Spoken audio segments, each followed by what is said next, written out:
Aku doa untuk orang ni. Aku doa untuk engkau. Sakit tak nak sakit. Aku dah cari rezeki halal.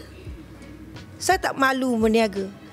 Kalau satu hari saya perlu niaga nasi lemak kata bialang pun saya rasa it's okay.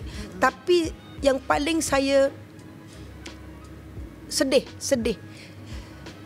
Sebelum ni saya aktif juga berniaga. Maknanya buat live, buat TikTok, apa semua buat ni lah kena berniaga. Bila kontroversi tu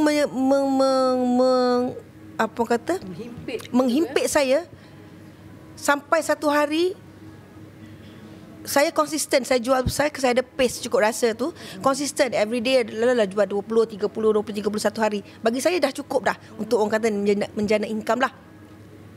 Income tak banyak tapi cukup untuk saya, untuk saya. Tapi bila dah kontroversi mulut-mulut yang mengata-mengata, sampai satu hari bila saya buat live, saya berhenti lepas tu.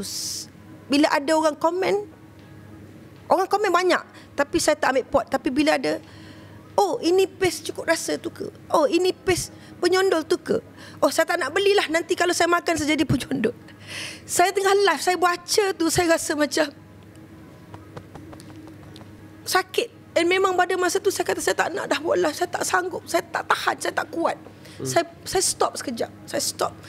Beberapa lama juga saya ambil masa untuk saya live balik, untuk saya start balik. Sakit dengan perkataan tu, sakit. Saya dengan sebab-sebab itu juga saya dengan saya kata tak apalah.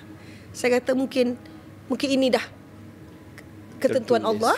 Saya rasa saya tidak ada, saya tak boleh meneruskan begini macam-macam cerita lain Saya kata tak apalah. Kita andaikan mungkin jodoh kita takat ni, Allah lebih mengetahui. Saya berserah, saya minta diri, saya minta ampun, saya minta diri, saya nak undur.